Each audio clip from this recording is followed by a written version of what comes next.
recording here. Just open it on you. 10 seconds starting now.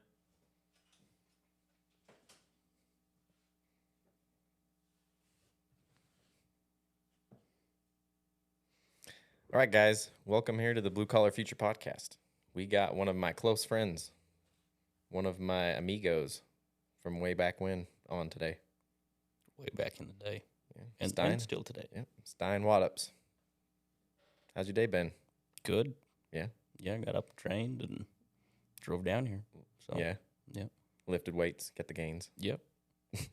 Stein and I have been pretty close for a long time. How long would you say? Like 10th grade probably? I mean, we've known each other for a really long time. No, But I'd say 10. We'd have to look at the dates, but 10 plus years. We've probably known each other for pushing 20. yeah, very long time. At least 3rd grade, because that's when we Yeah. started going to school together. I don't know how old And you are in 3rd grade. but Before you're- then, I was going to school with your wife, so, I saw that picture the other day, actually. young lads. Yeah, you had the little shell necklace on and whole thing. Probably the long hair, the bowl cut looking deal at that point. Yeah, probably. I don't remember. Yeah. Well, Stein and I, part of my podcast came from inspiration talks from Stein and I. And we had thought about starting a podcast, and we talked about a couple different times. And it's going to be fun. This is going to be a bullshitting, I don't know, See where it goes. landscaping, fitness, Concrete, farming, farming, whatever it is. Yeah. Well, Stein, let's go into what do you do though? So I own Royal S Landscaping. We do a lot of residential stuff. We're getting into commercial stuff at some point, but right now we're really focused on the residential stuff because the residential stuff there's a lot of details that go into it, and I kind of like that. Working on, you can take a little more time and be a little more intricate on some of the commercial or on the residential stuff, but Yeah, the commercial stuff's more volume and go, but Yeah. there's quite a bit of money in it. yeah. But Seems like the usual throughout construction. You're a little more attention to detail, residential stuff, and commercial stuff you're more volume. But, yeah, pushing it out really fast. but there is lots more money in commercial. It's just lots of crap. Yeah. You spend a lot of time in commercial landscaping. Yeah, I spent like 3 years doing commercial. Just all I do is the installations. So Yeah. we just get in, put the stuff in, and then get out of there. I mean, people ask me if I mow all the time, and I'm like, no, I don't even own a mower. So And no plans to? eventually I'll get one, but not for work. A Makita one? Yeah, I'll probably go with just a gas. They look pretty sweet, those Makita lawnmowers. Yeah, they're pretty nice. Yeah. But I'll probably have a bigger yard than that, so they're good. Yeah. So what do you weren't always going to pursue landscaping. So what was the route that kind of took you there? Well, I was a pre-vet student for a while, and I looked at it and thought, man, Well, more than a while, because you had planned on that all the way through school and everything because of Yeah. your uncle, right? Yeah, I worked for my uncle for a number of years off and on, summers through high school and that. But I looked at it and said, I don't know that I want to get in that much debt and that much time in school. I mean, I'd still be in school now, and I got tons of respect for the veterinary industry. I'll still go up and help my uncle, and we'll go run a bunch of cows through a squeeze chute or something. But I don't know. It's an interest of mine, but I just didn't want to be in school that long to get out and then have to get into a practice and then learn all the business stuff. I mean, it's a really interesting industry. I just didn't want to pursue it any farther. It was surprising to me when you were telling me how not only do they have so much schooling, but they really don't make that much money unless you own a practice or multiple practices. Yeah, you can. I mean, there's veterinarians that make an absolute killing, but it's a very difficult business. Yeah. Yeah, I mean, especially if you're working on people's pets. I mean, a lot of times you're not dealing with big numbers there because people aren't wanting to, I don't know. Yeah. I realized that my biggest interest was not veterinary medicine. It was running my own business. So why did you decide on landscaping? I looked at it and said, well, the thing I enjoyed the most was farming and ranching when growing up and working for Sonny and that. But I enjoyed that probably more than anything But that's very difficult. Like the barrier to entry on that is getting steeper and super steeper high, and steeper. and there's no money basically. I Yeah. mean, unless you're like super big. Yeah, unless you can figure out how to get super big, then there's really good money in it. But it's really, really difficult to get into it. And like tons of respect. Like most of my friends, I would say, are in agriculture in some way or another, and tons of respect for it. But I looked at it, I'm like, there's not an easy route for me to get into that because, I mean, my immediate family doesn't own, big pieces of land. I don't have a lot of connections to go that route. Mhm. But, you know, if you grew up farming and ranching, like there's almost nothing you can't at least dabble in. Mhm. You can run equipment, you can probably weld a little bit, you can fix, some things. I try not to fix things too much because that brings out the worst in me. So, No mechanicing for you. limited amount, just when I have to. Yeah, it's frustrating. It is. Been having issues with my car, my little car that I drive to pick up my work truck. Oh, is it? Yeah, and it's it's like a freaking ice box on the way to pick up the work truck, and not that bad because it takes 10 minutes to get there. And I've been going through this whole thing for the last few months, and turns out it was the radiator cap. That was it. It was loose or off or what? It was worn out. Oh, Couldn't really? keep pressure in the system. I thought about that, but I was like, there's no way that could be the problem because it was like losing coolant and like randomly, not very consistently. And anyways, I was pissed off. Like it was that easy, and I just drug this out forever. I don't think I would be a mechanic. Yeah. I don't think I could be a mechanic either. It's out of my. So you looked at what you felt like you could make the most money at and what aligned with your interests in farming, running equipment, being outside, all that stuff, and you picked landscaping. Yep. But did somebody have an influence on that still?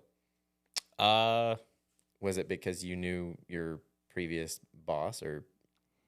I knew him a little bit. I didn't know him that well though. But I know of landscapers, and they clearly do. They well. clearly do well. So yeah. It's an interesting world. So it takes a lot to pursue a trade instead of something like being a vet or a doctor, because a lot of people would. I mean, that's their dream. Yeah. But they don't realize.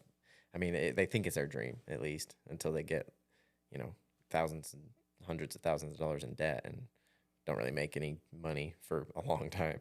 And then it's like, it's just rough. So you've got that shadow of your, gigantic student loan that follows you around. Which, my goodness, if that's your dream, go do it. Like, it's fantastic. It's just not for me. I mean, and the thing is like there's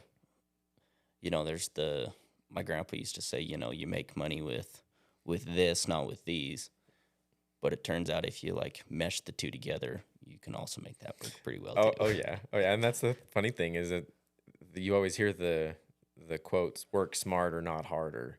And, use your mind, not your body. And you need to make, like you said, make money with your brain instead of your hands. But imagine if you did both. Imagine if you worked harder and you worked smarter. Yep. And usually that's taken as, work smarter, not harder, as don't work and trade work. I mean, that's how a lot of it's taken. As they say that in an air-conditioned building. Oh, yeah. With water. Yeah. With a roof over it. Like, I know. It's crazy. You could maintain, I don't know, the perfect temperature is 62 degrees or whatever. You can maintain 62 degrees in a building all year round. But, we don't need any more trades workers. We need, arts, liberal arts. We need more lawyers. That's what we really need. Yeah, I actually found a guy on Instagram, it's Alan Draper. Yeah. Been following him for quite a while, and owns businesses. He's an entrepreneur, and he actually is a lawyer.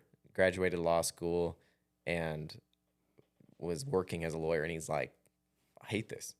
And so like a lot of times and so he was like, I'm working and I'm not going to be not really working towards anything. Like I'm not going to own anything by the time this is done. Yeah. And he didn't care for it. And so he always is saying like recovering lawyer in his like his description of or on his profile or like in posts and stuff. That's funny. Yeah, recovering lawyer. I always feel bad for the guys that go out and they get into school and they get into an industry that they think they're gonna love. Yeah. And they go to school for X amount of years, and there's nothing wrong with school. It's just it just is. It is what it is, and if you want to do it, do it. And if not, I mean, there's tons of people that are just as successful, if not more successful, without it. But I feel bad for the people that go and they dedicate years of their life to something. Mm-hmm. They get out and they hate the industry they're in. It's rough. And then they feel like they're stuck because they're like, I spent how many hundreds of thousands of dollars in a lot of cases. Yeah. And how many years of my life to become a left-handed puppeteer or something, and then they're just stuck in left-handed puppeteering for the rest of their life. Yeah, no, a lot of people do that. It's crazy. Yeah. And it's because a lot of the push to school, or to push in school when you're in high school, is like, go straight to college and just go, just because. Yeah. And I mean, looking back, I didn't feel like there was ever very much of a support system to figure out what kids want to do. And listening to something Jordan Peterson was saying, he was like, if you have kids sit down and like write out a vision for their life, I mean, it's in his college classes, it raised the percentage of pass fail or whatever. Yeah. But nobody does that. And he says that like 90% of the kids in his classes had never even done that once in his college classes. Really? You sit down and write a 5-year vision, or like where you want to be, or, who you want to be. Yeah. And nobody does it. And you'd think that was something, you'd want to do in school if you're trying to help kids plan their future. But no, it's go to school. Oh yeah, you got to go to college. You're not going to be successful. You'll figure it out while you're in college, which is a terrible plan. It's the worst. Because then you see most of the people that do that jump around to like 4 different majors, and then they get their degree. They don't even use their degree for what they want. Yeah. It's ridiculous. It doesn't make any sense to me. I mean, I think high school, the thing is with the trades is there's a need for a lot of different stuff. And so I don't see anything wrong with like high school necessarily being like it. I feel like it could be like, the basics, reading, writing, and arithmetic, but you should also come out of high school with like a trade. Yeah. Like even just a basic understanding of fill in the blank. And then like at bare minimum, like guess what? In all of the trades, you need laborers of some sort or another, What's wrong with sending a, 18-year-old kid, instead of having him going and working, stocking shelves at a grocery store or working in a warehouse somewhere, which all those things are important, but why isn't he going and like working under an electrician? Yeah. Why isn't he going and working under a plumber? Like you're going to make more money for one in most cases. Yeah, and you're going to learn more. And you're going to learn way more because anyone can stock shelves. Yeah. There's nothing wrong with that. But also it's not a bad plan. Even if you want, let's say you want to go be a lawyer, you want to go be a doctor. Go work in the trades and you'll make way more money while you're in school than working for, whatever job, fill in the blank. But chances are you're going to get paid better. The big thing for me that's weird is there's a lot of occupations that you need a degree for that I feel like you could learn while working under that occupation. Like imagine being a lawyer. Imagine if instead of going to school to become a lawyer, you work under lawyers with them on cases. They have a training program for you, and then you still got to go take like a test or whatever to the bar still. But instead of wasting all your time in school, you're getting paid. You're doing assistant work. They're training you on the job. That's how it is in a trade. Yeah, it's in the trades.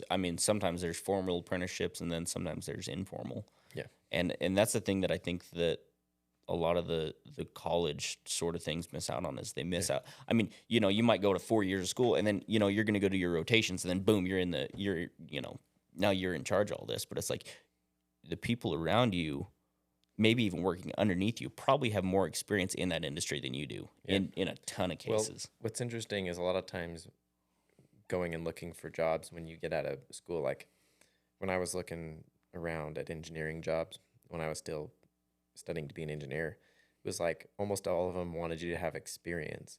And there's hardly any like that give you experience with just a degree or that give you a job with just a degree. So it's like, how are you there's such a problem, and a lot of people, it was a complaint that they were like, how am I supposed to get a job when all these people want, 2 years experience on top of a bachelor's degree?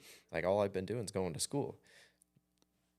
I mean, it's weird to me because the main problem I have is you can't learn on the job in any of those professions. Yeah. And I can understand if you're going to be a doctor, not trying to learn on the job. Like, obviously you should go to school to be a doctor. There's people's lives at stake, and there are certain occupations that people have people's lives at stake, but you don't have to jump into an occupation with all that responsibility immediately. If you could go and work in apprenticeships instead of going to school, I mean, that would be a killer, especially even as an engineer. I mean, just imagine how much more experience your doctor would have if, like, the path to become a doctor on the way you become a nurse. Yeah. And if you like nursing, stay in nursing. And if you don't like nursing, you can continue on and become a doctor. But, like, as you're working your way through school, you've got, 4 years, 5 years, 3 years experience in nursing. Mm-hmm. You're going to be a way more experienced doctor as a starting physician than yeah. Later Yeah, it's on. weird. I've always thought that was weird. really odd. The biggest thing for me, and one of the reasons I stopped going to doing engineering, is it was like I was taking all these classes and I'd talk to engineers. And they'd be like, I don't even know. I haven't even looked at something like that since I was in college. And I'm like, why in the hell am I doing it? Yeah. Why would I do it? If you don't use it in your occupation, and there's hardly any, I mean, you got to take all of these theoretical math classes, and I actually liked the math, and if I continue with my degree ever, I would finish a math degree because I liked it. But I'm going to be an engineer, not a mathematician. Yeah. And most of the engineers, like you use softwares to calculate all of your equations that you need to. I mean, you don't need to know all that stuff in the depth that they have you do it. Like, even in the school, if they revolutionized and was like, okay, we're teaching you the math that you need to be an engineer, not take these math classes that are for freaking mathematicians. I mean, you got to take all these classes in college that have nothing to do with what you're doing, and all it does is raise the amount that you have to pay and the amount of time you have to be in there, and it really takes away from how much you're making because you're spending that money and you're not working in the field. Yeah. The math I use the most is, just stuff I learned in probably 6th or 7th grade, and I use it day in and day out. Yeah. And but we're all about teaching high school kids these, fairly long and somewhat complicated, equations and stuff. Not that any of that's wrong or anything, but it's like, do you really need that, or do you need to know how kind of like at least a bird's eye understanding of how taxes work? Yeah, exactly how taxes work. Yeah, I know. Like, it's funny because as a a new business owner, like, that's a big, like, how do you figure that out? Yeah. I mean, it should be in high school where you learn it. At least, like, if you're learning stuff that's going to set you up for your careers or whatever, you should be learning that stuff. The biggest thing I see for the math is it teaches you problem solving, and it is like, it's hard, and it teaches you to have kind of an analytical mind to go through those numbers and do that. But yeah, a lot of people don't need to know a lot of that stuff. And, I enjoyed it, but a lot of people don't. And it's really hard for people to enjoy it, let alone be good at it. And that's part of the problem there. But I don't know. Yeah. It's crazy. I mean, you probably spend more time calculating, like, volume and surface area and all that stuff than just about anybody. Footage. Yeah. And, that's pretty basic math. I mean, that's the type of things that people need to understand a lot of times. Yeah, some basic trigonometry and geometry, figuring out square and stuff. Yep. I don't know. I am grateful that I did all that schooling, but at the same time, like, if I had sat down, if the school system had you sit down and do the vision for your life, like Jordan Peterson said, and like walked you through that, which, I mean, it's not necessarily the school system's fault, but nobody does it, and I feel like that should be on the school system if they're telling you to go to college like that. I don't think I would have been an engineer if I had, like, sat down and been, okay, where do I want to be in 5 years? What does it take to get there? Do I actually want to do engineering? I don't know. I mean, I was just doing it because I had sort of an aptitude for it. Yeah. I don't know. I felt like I was just shipped into engineering, and that was just like, yep, you're doing that. And a lot of people, they just tell them to go to school, to go to college, just Yeah. because, like, with no direction. With Even me having a direction, I didn't. and it's not fair. Yeah, It it's not really fair. isn't. Like, it's not fair to take an 18-year-old kid, go drop him into some college somewhere with no even rough direction. No, That's not fair at all. no. I'm grateful that I was able to work in construction growing up and on the farm too. I mean, so me and Stein worked on a little farm in Pleasantview where we grew up, and I started working there with you in like junior year or something, and then after high school, I still stayed there, and while you were on your mission, I was working there a little bit, but then I kind of stopped. I mean, that stuff is just as important, and Oh, you can yeah. learn so much. I mean, I'm so grateful for the time I spent doing that, and the summer after junior year, I worked like 90 hours a week. I was working on the farm doing, I think you were up at working for your uncle that summer. Yeah, I think I was. And so I was moving sprinkler pipe and hauling hay and feeding the cows. And, I think I was riding a horse for Sonny, and I was doing the lamb, and I would be doing that after working concrete. And it's like, if you can do that, you can do just about anything. Oh yeah, because you're Yeah. gonna run into stuff Yeah. nearly every day that you don't know how to handle, and you just go, "What do I do now?" Yeah. You got to be able to be in control of your emotions and control of your mental state, because like you get to a place like that, it's super easy to like just freaking let loose. Oh yeah, And not that I was good at that back then, especially. I mean, there's a lot of times even now where I lose my cool, but over that time, we see so many people get into fights and stressful situations that just can't handle themselves. And I mean, imagine that, working in jobs like that and putting yourself in through stressful situations and being able to control what's going on. yeah. I think every young kid ought to spend some time on either a farm or a farm. ranch, or even a construction site. I mean, a lot of places now you can't get all your kids on a Yeah. farm or a ranch necessarily, but you can figure out ways to make them Yeah. handy in a lot of different situations. Yeah. Well, it sucks. A lot of it sucks. I mean, Yeah. hauling hay. I mean, you go haul hay in the middle of the summer, in the middle of the day. It's Oh, yeah. It's miserable, especially if it's loose. You got the hay dust flying around, and you're running through a field, picking it up, throwing on the truck, or you're unloading into a closed off area, and you got freaking sweating your balls off. And No matter how much water you drink, you're still dehydrated. Yeah. Seems like. yeah, it seems like you're still dehydrated. You can't breathe because of the damn hay dust. And Yeah. oh my goodness, it is hard work. Yeah, It's like I think it's more hard on your it's more hard mentally than it is physically, because your body can do a ton. yeah. I mean, look, learning how to push through things mentally is just as important as learning to push through things physically. I mean, that's one thing that you talk about a bunch is take care of yourself, and it doesn't take hardly any time to take care of yourself. Yeah. I mean, if all you ever did was you lifted weights once or twice a week, and by lifting weights, that could be bands, that could be push-ups, that could be you don't need Resistance work. anything to do. Like, you don't need anything to do it. Like, Yeah. I mean, go buy a pair of 30-pound dumbbells, a set of TRX bands. If you don't know what TRX bands are, just Google it, and a set of resistance bands, and you are good for life. A place to do pull-ups. Yep. And you're fine. Yeah. And if you do those things, like even just, a lot of times you work out less days a week than I do, but a lot of times I'm not working out for that long. I might do 40 minutes or 30 minutes. Yeah, that's about all I do. Yeah. Seems like. It's like when I was doing the concrete and the farm that summer, working all that time, like a lot of people, when I tell people that, they're like, no way. Like, that's a lot of work. And I'm like, it was fun.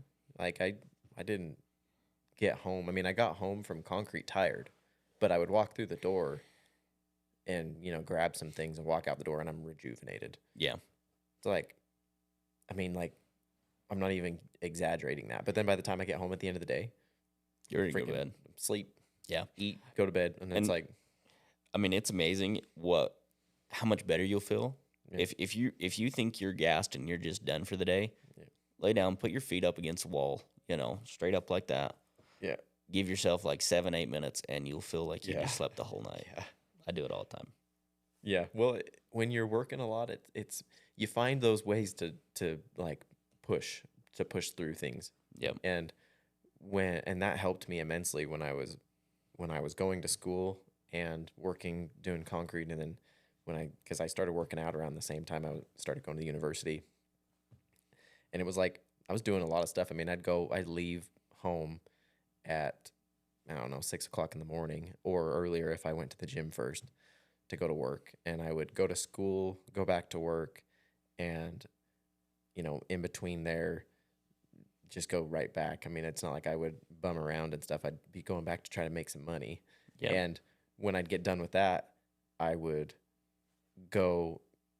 I'd get done with work, a lot of times I'd go back to school for a night class or something. And that's a lot. I mean, that's all day. It's all day doing stuff. And I did it, and it was fine. And look, here you are, Yeah. and you're okay. And I'm okay. You don't even need a safe space. Yeah, I don't need a safe space. And luckily, that wasn't a thing back then, because I had to been like, are you kidding me? Yeah.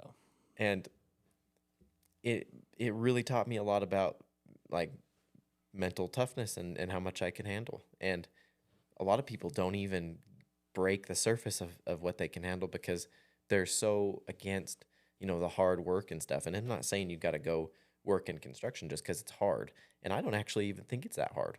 And especially because you get used to it. No, it's really not that bad. It's not that hard. And I mean, there's certain things that really are pretty tough, but yeah, by and large, everyone says it's really hard on your body, and like, I think it's hard if you're overweight and you don't take care of yourself and yeah, just roll out of bed and you stop at the gas station and beat yourself up and you go home and you sit on the couch. But I think that's when it's hard on your body. I mean, That's just go meet a bunch of old ranchers who have been doing similar types of things for the past 50 years, and they're just fine. They're not the least bit bothered. They're fine until they stop moving.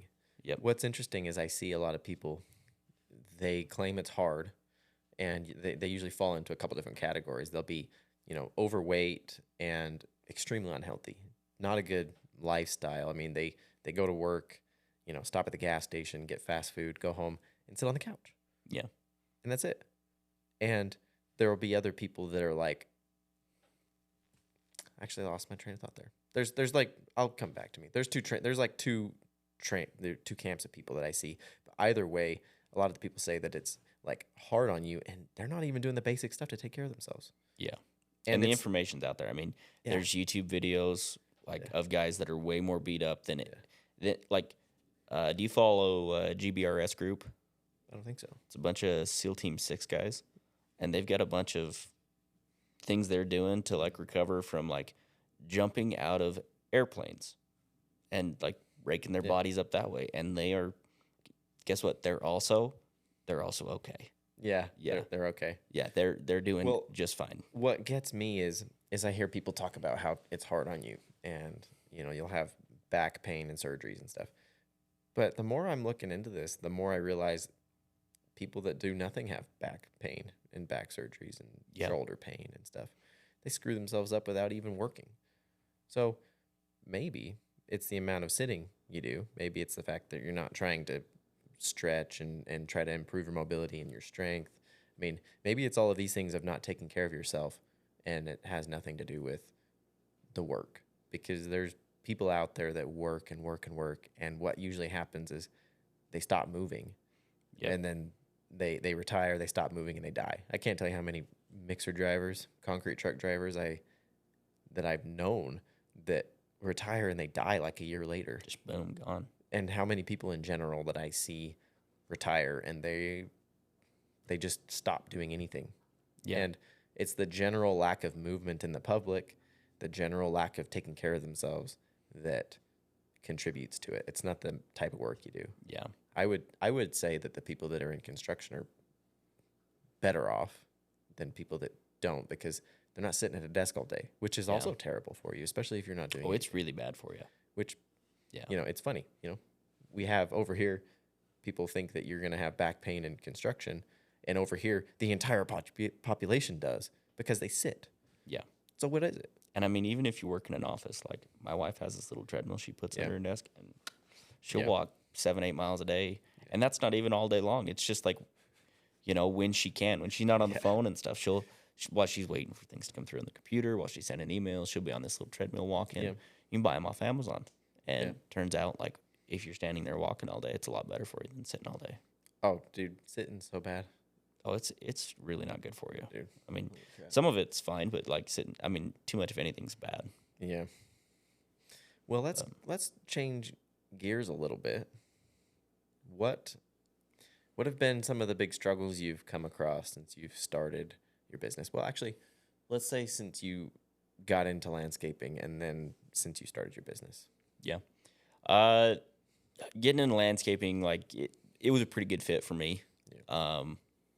I picked up on it pretty quick. There's a lot of like kind of little quirky things. Like you and I grew up running tractors a bunch, and then running to a skid steer. Like it crosses over, but not as well as you might think. I ran a skid steer before I ever ran the other tractors because my dad had some. Oh yeah, your dad's had them for a long time. Not that I did very much with them.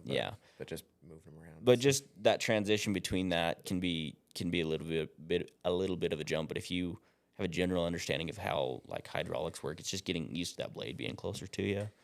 I mean, there's that sort of thing, but it wasn't like learning the trade was not super, super difficult for me. Then when you jump to running it on your own, how you do that, there's a lot of different ways to do that, and there's a lot of different ways to do that successfully. And the biggest thing that I think people don't understand is like getting used to taking some risk. And I'm not good at it at all. Like I'm naturally like not a very risk tolerant. I've been telling you to start your own thing forever. Yeah. And you never did. It took me a minute. I know. But I also think like there's kind of a happy medium. If you're trying, like say you're in a job and you want to leave this job and you want to do something else. I'm not a big believer in burn the boats. I think that is really stupid, personally. Yeah. Like there comes a time and place where you're ready to make the jump. Make the jump. Yeah. Well, I don't like it either, but I don't know. It's hard. It's hard because on one hand you do want to be fully committed and be like, okay, there's no way out. But at the same time, you don't want to like actually. I mean, the way it's talked about nowadays is like, burn your bridges. Like, you wake up on Thursday, we're burning the boats, which is just a goofy way to do it, and really set yourself up for success. So like, make it so like if this business doesn't pan out right away, you're gonna be okay. Yeah, I was doing it for a landscaping company, and then in the evenings, I was doing it as well. That was a really good way to kind of get your name out there, and then people realize like, hey, eventually he's gonna be doing this full time, et cetera, et cetera. Well, it's all networking, Yeah, that's just coming down to your networking. Yep. So that's the advice I would do is at some point commit to it and run with it, but just if it takes you a little bit of time to set it up that way, I don't see anything wrong with that. How have you been getting your work? It's all word of mouth. I've got really good clients. Yeah. Yep. And, Facebook groups are handy. All those things are handy. But really it's word of mouth. Yeah. And word of mouth, I suppose, is Facebook groups. But yeah. Have you haven't done much outreach then? Like, I mean, as far as advertising and stuff. Not a whole lot. Like, I mean, there's a bunch of ways that you can go about that. And it depends on how fast you want to scale and grow. And I guess if you have a good plan, because I'm not necessarily a fan of the whole, start a business and then all of a sudden start pushing that out there, especially if it's a trade business, because a lot of times you wouldn't even be able to handle the work that's coming your ways anyways. Yeah, because you may not have the equipment or the crew to do it. And there's so many hurdles to come over, like hiring people, being able to keep them busy, like doing all that stuff. It's a lot. There are ways to be successful doing that, but. Yeah, and I think just doing things that set you apart. Like sometimes people ask me, "Well, are you worried about competition?" And truth be told, I don't worry about it that much. Particularly because generally I have references, right? So I'm oh, so-and-so, so do I know. I also know them, or, whatever the case may be. But just taking the time, like, on jobs that you're doing to do things that go the extra mile. Like, anyone that's ever opened up a valve box, you go in there and it's all muddy in the bottom. It's all nasty. But something I started doing was, I'll take a valve box, and let's say I've got two that are right next to each other. I'll take that. I'll take a piece of bender board. It's kind of like a low grade Trex decking. I'll screw it together, and then I'll have all of my valve box sitting on a bed of gravel, like 4 to 6 inches of gravel with fabric underneath it, and then have unions on both sides, so that when you, like, sprinkler valves just don't last forever. So that when you go to replace that valve, it's a 10-minute job instead of, I've got to dig 2 feet that way and 3 feet this way, and I've got to get a this and a that and and make 4 trips to the parts store to find some weird parts. Instead, it's a 10-minute job. And if your customers realize, oh, this company goes above and beyond with what they promise, like, under promise and over deliver is one of the biggest things I've learned. Because if you over deliver and people know that you over delivered, because your average homeowner may not understand why doing your valve boxes that way matters. But if you explain it to them, like, hey, when you go to have a valve that fails, say a rock gets in it or whatever the case may be, this is how easy it's going to be. You undo that gray piece, you drop it in, and then you wire it back up, and you're good to go. That's the type of thing that people really, really, really appreciate down the line. You guys did a lot of that stuff when you were in the commercial space, right? Your boss was big on we do it high quality. Yeah, we always focused on doing really, really high quality work. Like, to some degree, the bigger the jobs get, you kind of have to worry a little less about every little detail. But on commercial jobs, if you get in there and, they see that, like, you're not cutting a circle out for your plants that's as big as this coffee table. It's, just big enough to allow that plant to grow. And you're doing good work, and you're doing it in a way that you're not in other people's way. You're getting in early. That's the type of thing that really, really matters on the commercial stuff. On the residential stuff, I've noticed it comes down to all the little details of making sure that the customer realizes that, like, oh, this company was, a little bit more than this other company. But with that being said, everything here is done to a higher spec. So, and then it also gives you the ability to say, like, I've got a picture of a valve setup that I built that way, and I've showed it to people, and they go, and then when they see the pictures of it, they go, oh, that makes sense. Yep. Way better than just putting it in the dirt. And then you've got weeds and salamanders and all sorts of goofy stuff in there. So you have a lot of people, when you give out bids, like, asking questions and giving you the rub down. How do you go about getting like good clients that are, I mean, you always have the ones that are, like, super suspicious about. Sure. And I know you've had some clients before that are, like, wanting, like, every single detail broken down. Yeah. And do you just walk away from that scenario? Because I know a lot of people that it's like, you know what, just find someone else. I'm good. Yeah, I think finding good clients makes a big difference, and just so, finding clients where your personalities will match up well is something that's really helpful. And then, find clients that are willing. Like, you don't want to be the cheapest person. You really, really don't. Yeah. Because there's all those memes that go around the interwebs of, oh, I found someone cheaper, and they've got the tile, and the tiles, all the pieces come together like that. I mean, there's just all sorts of goofy stuff out there. So, like, you don't want to be the cheapest, because the truth is, the cheapest contractor out there can't do as good of a job. He may be really, really skilled, but if he's doing it cheap, there's a reason for it. Yeah. And you may not know what that is. Like, for instance, if I have an electrician that comes in, I don't want to go with the cheapest bid. No. Because I don't know anything about being an electrician. Yeah. Or if I have a plumber. Like, well, I know more about plumbing than I do electrical, but, I don't know what I don't know. Mm-hmm. And I know enough about, say, electricians to know, why is this guy $4,000 cheaper than the other one? Yeah. There's usually a reason. Yeah. And you may not want to find out what that reason is. No, especially in you're dealing with residential jobs, like 4,000 can be a lot of a discrepancy. Yeah, it can be huge. And that's what most people do. I mean, that's a bad part about working in residential construction is you have a lot of times homeowners that don't really know, and they just want to go with the cheapest option because, Yeah. I mean, it's understandable. You know, if there's somebody that's cheaper, why would you go spend more money to a lot of people? But And is it cheaper if you have to pay for it twice? exactly. It almost never ends up being cheaper because you almost always end up paying for it. Like, I mean, in concrete, for example, you can. We don't necessarily do for homeowners very often where they're building their own house. But if they happen to be and they're just looking for bids, they're just sending out plans to their new home that they're basically being the general on, Yeah. and they're just getting bids from people. It's very easy to skip over a detail that, you know, might end up doubling your project cost, whether it's materials or labor, and just sending off the bid. And, you know, this other guy over here that actually went over everything and has a reasonable number based on the information Yeah.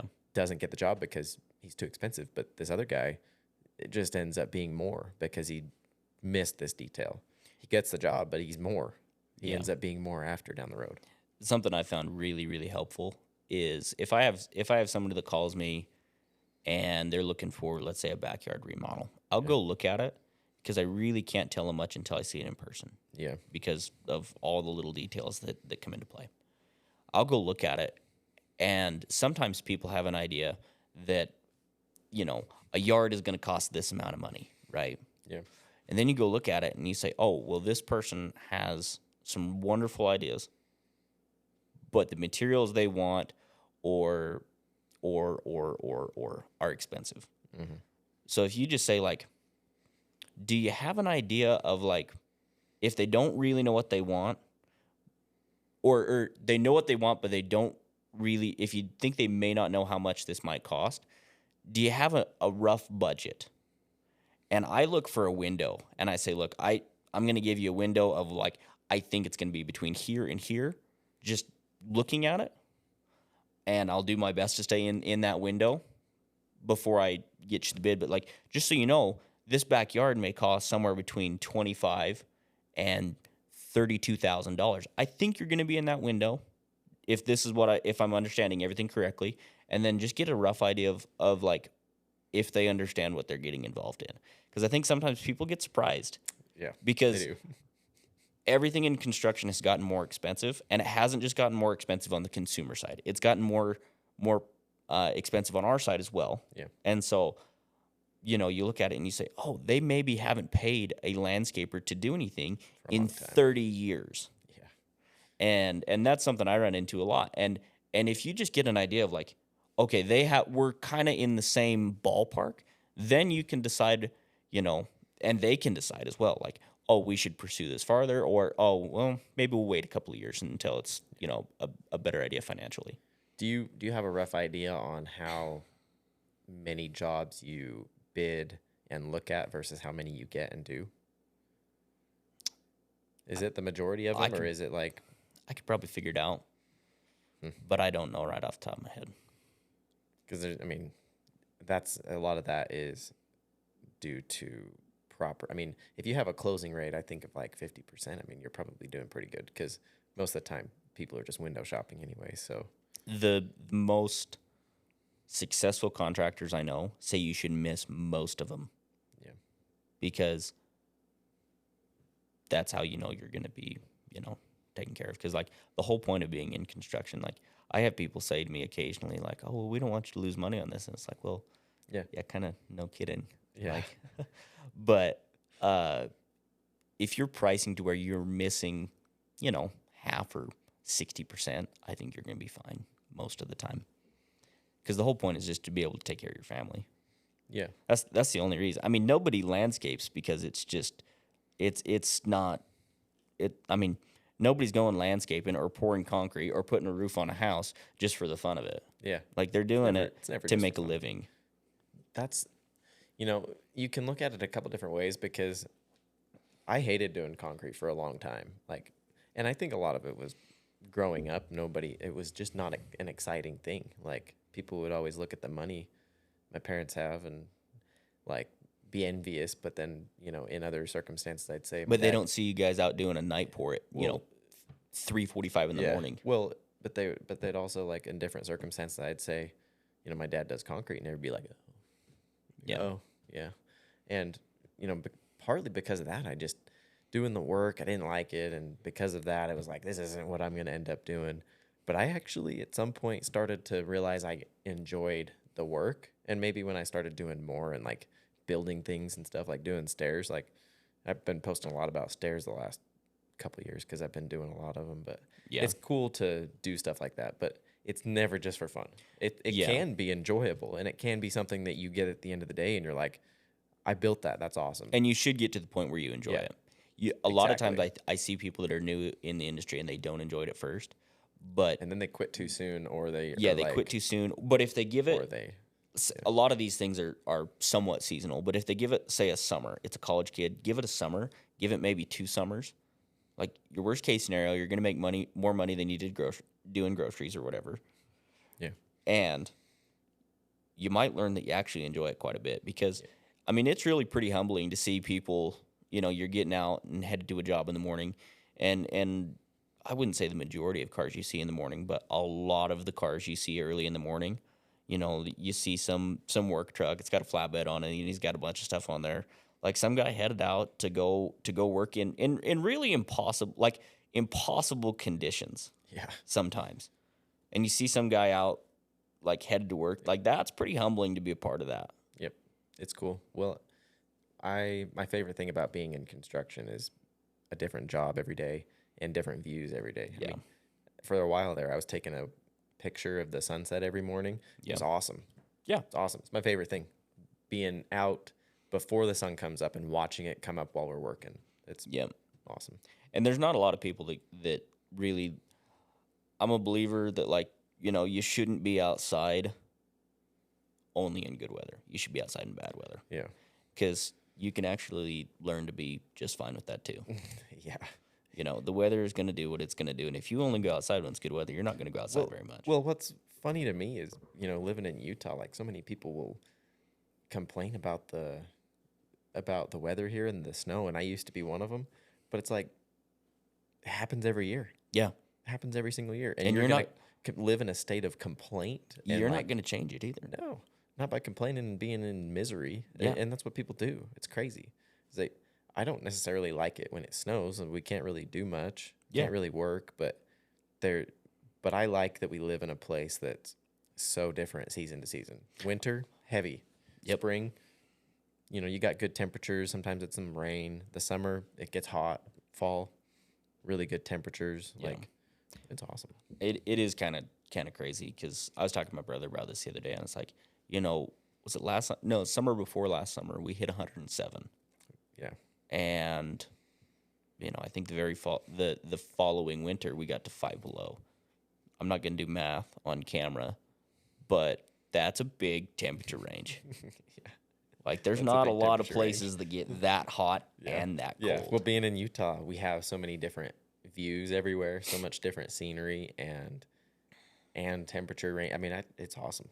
Yeah. But there's people that live here that complain about everything that I see, and I think that's just a state of being for a lot of people in the country right now, is like just complaining about stuff. Where are the snowplows? Yeah. They always say that. I know. And your brother's always Yeah. yeah. My brother gets on Facebook groups and he's like sitting there, like people are complaining about stupid stuff in the Pleasant View City residents page. And Shout out to Cooper. Yeah, shout out to Cooper. He's out there trolling people. Yes. That are trying to be trolls or something. Like, they're complaining about the dumbest stuff. There was a post not too long ago that was like, we pay our people enough to not have the snowplows plow snow into our approaches, and there's 3 feet of snow in my approach, and everybody got in the comments. They're like, have you ever lived in a place with snow? Yeah. You're complaining that they don't shovel it out of every single driveway. There's how many people do you think live in Pleasant View? It's just ridiculous. But the thing you notice is the people that complain about it never do anything about it. Yeah. However, I will say, when there's big snowstorms, at least where we live, it's not unusual to see a bunch of, maybe they're landscapers, maybe they're concrete, maybe they're, who knows what. They're off work for the day. And it's not unusual in our area to see guys that have a tractor, or they've got a skid loader, dad does that, go out and clear approaches for people. Yeah, my dad does that. But I've never once seen a single one of them whine about the snowplows. Yeah. It just is what it is. Yeah. You expect every single really, do you expect the 10 snowplows that are running to shovel every single person's driveway? Where are they going to put the snow? Yeah. Where are they going to put it? Yeah, and then that guy didn't say anything back because there were so many people in the comments that are like, "What are you talking about? What a stupid thing to complain about." Go get an all-wheel drive car. You can buy them. You can buy an all-wheel drive car for not a lot of money. Well, I don't even. I mean, if you have a car, you're gonna have a hard time getting out of the driveway anyways because of that, because there is a lot of snow. But yeah, just take some responsibility though. Oh my goodness, you know what I mean, dude. Like, go if you don't want a 4-wheel drive, which is fine. You don't necessarily need one, but like in this area, buy an all-wheel drive car. At least you ought to have. You can buy them used all the time for not a lot of money, and you're gonna be way better off in the snow. Yeah.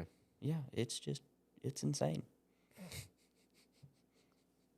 So there's our soapbox for the. Yeah, there's a soapbox there for the complaining about people driving. Yeah. I don't know, plowing snow. I guess the snow plows have to plow everybody's driveways too. So yeah, we pay them enough. Yeah, but I've never seen one of those guys go put together a plow truck either. No, I wouldn't. We were talking off camera about snow plows actually, and I don't think I'd want a snow plow or run a snow plow. Yeah, I'm good. They got to be out. I mean, think about in Pleasant View how much snow we get. Yeah, we get a ton of snow up there. They're out as soon as the storm starts, really. Yeah, and have an entire city to take care of. It's a job that nobody appreciates. And they're on the bench, so bunch of hills. But I mean, they keep on top of it really well. Yeah, like, out where I live, they've got like 100 miles plus or minus a roadway, I think. Yeah, something. And out where I live, you're lucky if the snow. Out where I live now, you're lucky if the snow plows come by once. Yeah, and I mean, I remember my grandpa telling us stories about how, it was. Of course, there's no snow plows in his day, so they had, they'd go get the plow horses hooked up, and I don't remember exactly how it worked. I think they had some sort of like V-shaped, deal that they dragged behind the horses, and it'd kind of kick at least some of the snow off to each side. And they got way more snow than we get here, so it's like we're so soft, and it's just sad. It really is. Oh, man. Well. Let's talk a little bit about people, doctors prescribing shit that doesn't mean shit. So your wife has had some scoliosis. Yeah, her back is as crooked as a politician. I talk about it a lot on my podcast. I don't reference your guys' names because people don't know you, but I don't know. Like, yeah, I don't really want to be calling people out, but like the doctors have told her forever not to do anything, right? Yeah, they said you should avoid activity. Yeah. Walking's probably okay. I suppose you can walk. And it just drives me insane. Like, doctors have their place, and I've got a lot of good friends that are doctors. Yeah. But the problem is nothing gets solved by leaving it alone. That includes relationships, that includes your business, that includes, your connection with the big man. Nothing gets solved by leaving it alone. And as it turns out, like my wife, I was really worried. Like before we got married, she was still having migraines like crazy. And, her back was constantly hurting in it. And I mean, it sucks to see your wife like in that much pain all the time. And I remember I told her, I'm like, hey, like, I want you to give this a try. And she got a little mad at me, and I says, hey, I want you to give this a try. Just go for a jog around the block, and the block around her house is not that far. I bet it's only half a mile. Yeah. I says, go for a jog, and I got her set up with some like resistance bands or some dumbbells. I don't even remember exactly. Yeah. But she was really, really in bad shape. In fact, for a little while they thought she had a brain tumor. And she started, not like, my wife is not out there like trying to win the CrossFit games, guys. She's not doing anything super like hardcore. But, she just started doing like basic stuff, deadlifts, squats, just push-ups, just basic stuff. And now she's backpacking whenever she wants. Yeah. She works with me landscaping all the time. I mean, she's even working with me to the point where we've given her the nickname Oregon Trail Woman. So, like, if you really don't think that you can be physically capable, like, my wife is, like, Yeah. living, breathing proof. Is she still, is her scoliosis still bad, or is it like, Occasionally, I think it's more that she, like, maybe she, like, sleeps on her back weird, or Yeah. she'll tweak her back or something. Occasionally, it'll Yeah. bug her, and occasionally she'll get a migraine.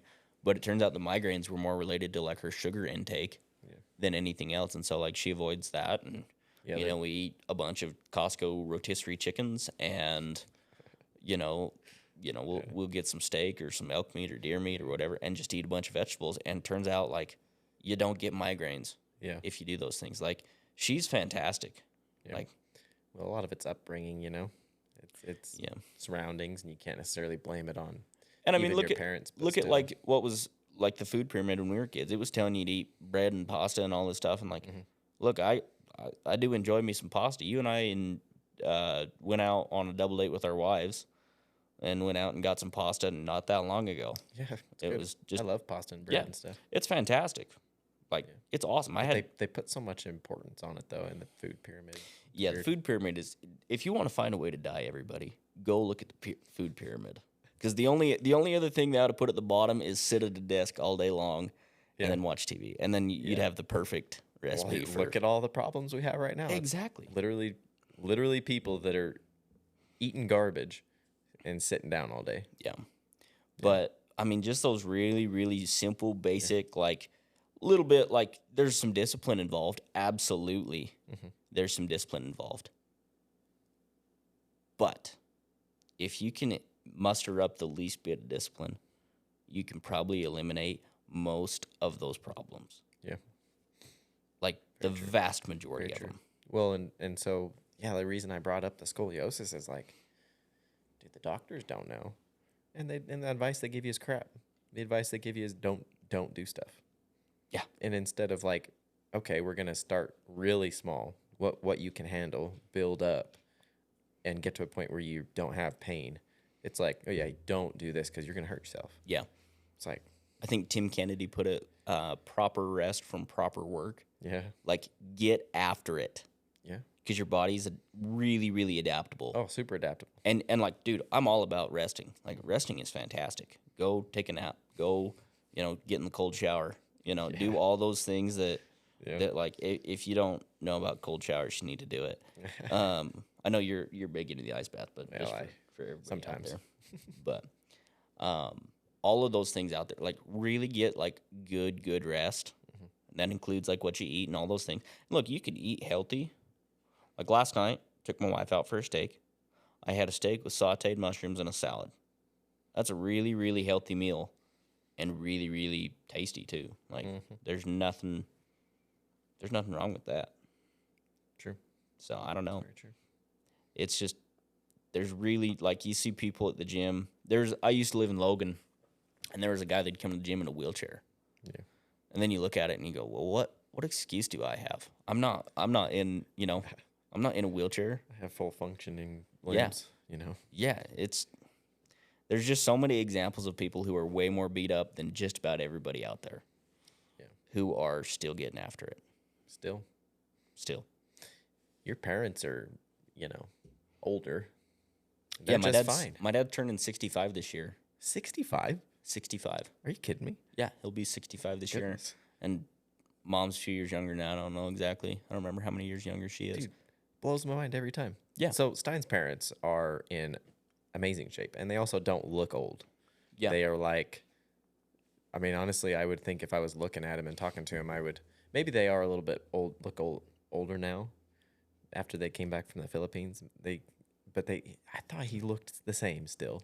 Yeah, they were gone for 3 years. I didn't see him for 3 years, and I thought they looked like the same. Yeah, he got a few gray hairs while he was there, but I think that was just the stress and doing what they were doing over there. Like, even they found, they didn't have a lot of time. They really didn't. A lot of late nights, a lot of early mornings, and so, they weren't as consistent. And it's the Philippines. It's a pretty rough place. Yeah. We got to go over and visit with them, and it's really, pretty rough over there.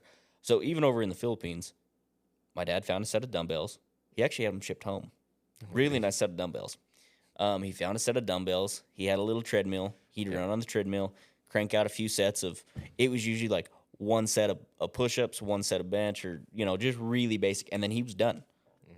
Took him 25 minutes. Yep. So he'd run for 15 minutes, lift for 10, 15 minutes. That's all the time he had. And, he lost some strength gains, but he's getting really close back. Like, on his 60th birthday, I was there when he did it, I think. Almost positive. I'd have to look back at the video because I know we got a video of it. Yeah. He deadlifted 325, and he's not a big guy. He's only like 145, 150 pounds. Yeah. So it's like, and he didn't start lifting when he was, 13. Yeah. He started lifting when he was, 57, I'm guessing. Something like that. Yeah. I mean, before that, he was just running, and there's nothing wrong with running. Yeah. But it just surprises me, dude, because they look so young, and they're one of the people I would point at as like, well, how old is too old? Yeah. They're doing fine.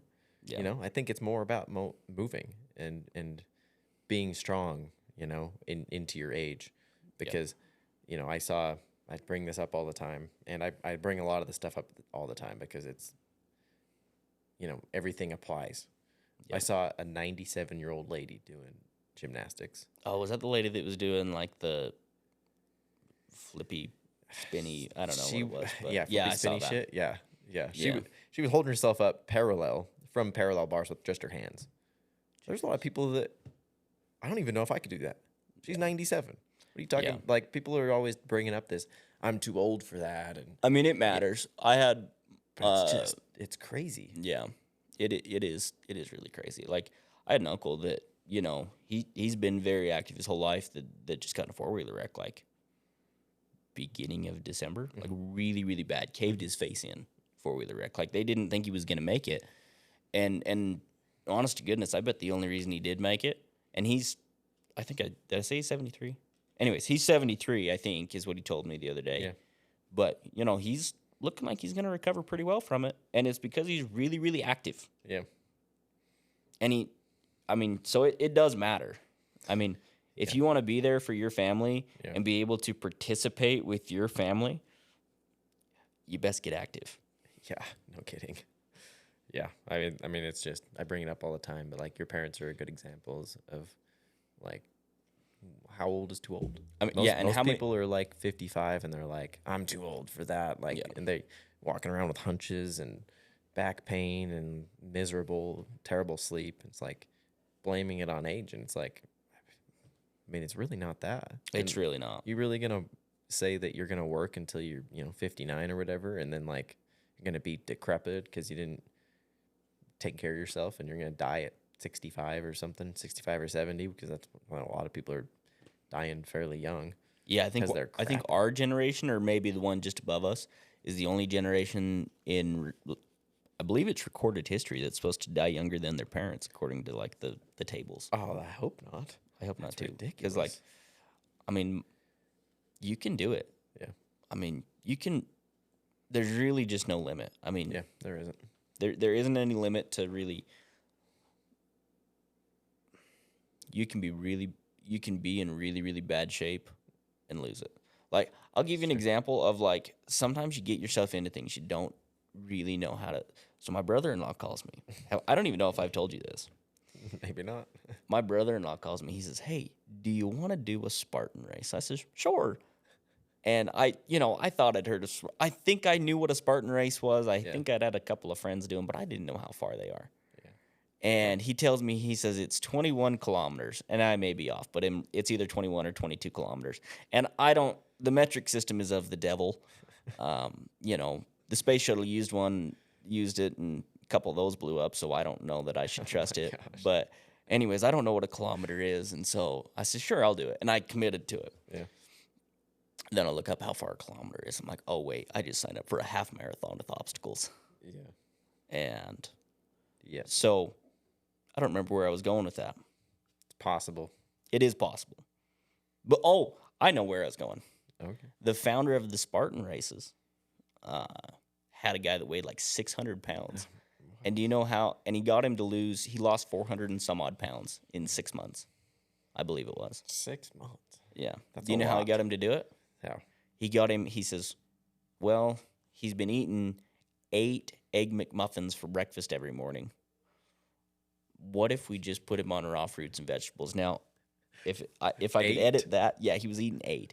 He goes, so he's gonna eat nothing but raw fruits and vegetables, which I can't get with. Like, I need some steak and some chicken and some fish in there. Like, you gotta have some protein. So don't do that, folks. Yeah.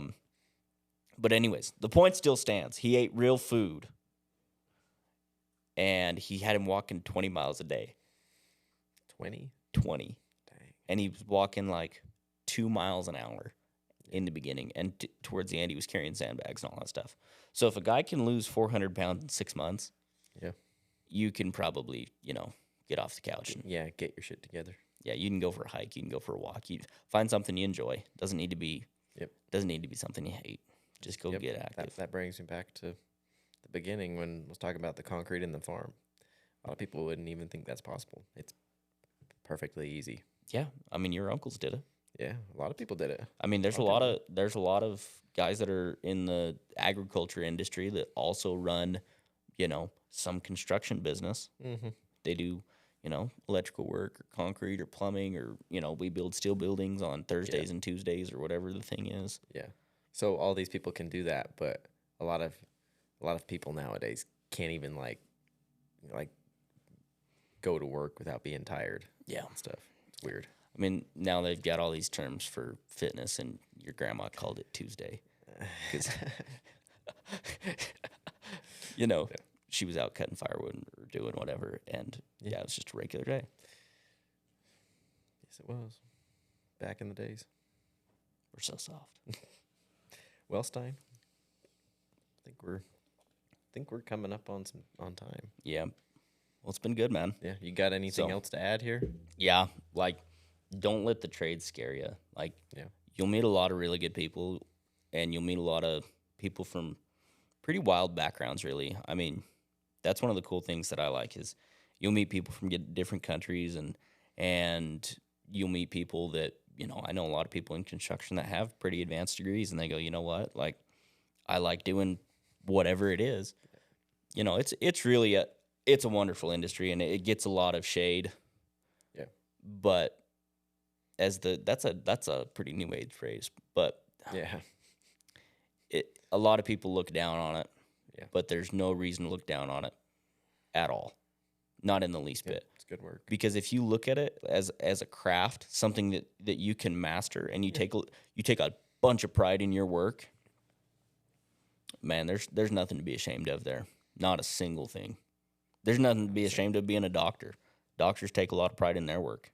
Yep. And some of those docs do really. Some of them do. Some do. There's always exceptions, right? Yeah. There's the cheap trades guys, and then there's the doctors that are actually just there to make money, and they don't prescribe care opiates. about you. Yeah. But if you get in it with the right attitude, and you dedicate yourself to learning a craft and treat it like a craft. I actually am a big supporter of somebody picking up something on the side, not a business, whether it's leatherwork or woodwork, something that's real like detail oriented that you just like to do, and then apply that same mentality to what you do for a living. Man, that's a golden ticket right there. We didn't even too. get into your leatherwork stuff. Yeah, that'll be another day. Yeah, another time. Another day. But treat it like an art form. It's kind of science, art, math, all that combined. It's awesome. Yep. So real world application of skills that you're building every day. Yeah. Thanks for having me on, dude. I was honored to be invited on. So thank you. Thanks for coming on, Stein. Yep. That's a wrap. Sweet.